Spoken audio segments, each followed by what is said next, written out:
All right, so the beach is the place to be today with the heat and well into the 90s. We got a lot of sunshine, but the reason why it's so great at Ocean City right now, yes, it is good to be in the water with the heat, but temperatures are now vastly cooler. It is only 82 degrees in Ocean City and 83 in Walls with that sea breeze in full effect.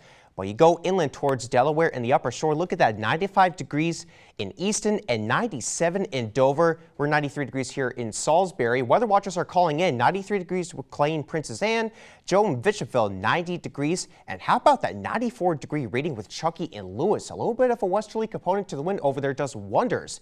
And a drastic change in temperatures, let's say Rehoboth Beach is only in the lower 80s right now. Now, you combine the heat with the humidity, and it is very humid out there with dew points in the upper 60s to lower to even mid-70s. The feels-like temperatures are pretty much above 100 degrees towards the northern locations. We're talking about Dover and Easton feeling like 101 and 102 degrees and feeling like the mid to upper 90s for interior Delmarva.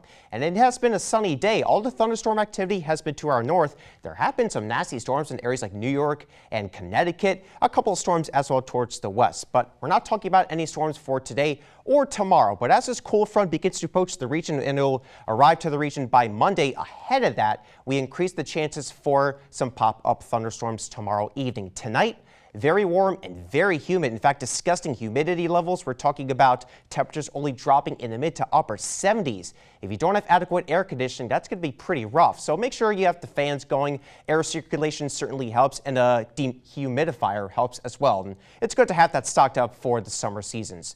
Tomorrow, we're talking about temperatures in the mid to upper 90s, heat indices at around 100 to 110 degrees. That's the feels like temperature.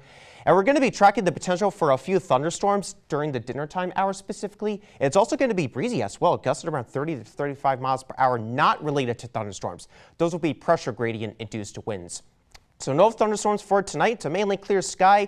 Tomorrow morning is good, but by later in the afternoon, let's say at around 4 p.m. towards the upper shore in Delaware, we see evidence of a few downpours and some thunderstorms developing. And I think the better potential for perhaps a line of isolated storms will be at around dinner time between 6 and 8 p.m. I think.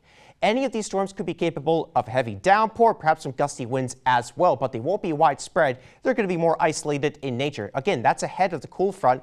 We still have the threat for a few showers, maybe a thunderstorm well into the overnight into Monday morning.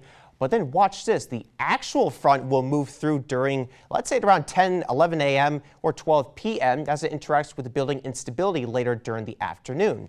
That kicks on out here. Could be a few isolated storms Monday afternoon, but we set the stage for a much better day for Tuesday. Much drier air moves in. It will be very warm at around 90 degrees, but much lower humidity for the second half of Monday and into Tuesday with a sunny sky before the humidity and heat, unfortunately, cranks up for the middle of next week. Tonight, very warm, 74 to 79 degrees. Tomorrow, 94 to 99 degrees. And it's going to feel like over 100 degrees for a majority of the day. Tuesday is looking like a stellar day, 89 degrees, but with low humidity. The heat and humidity cranks up once again, though, for Wednesday. Another front will kick on through by Thursday with another chance for thunderstorms in the area. Deja?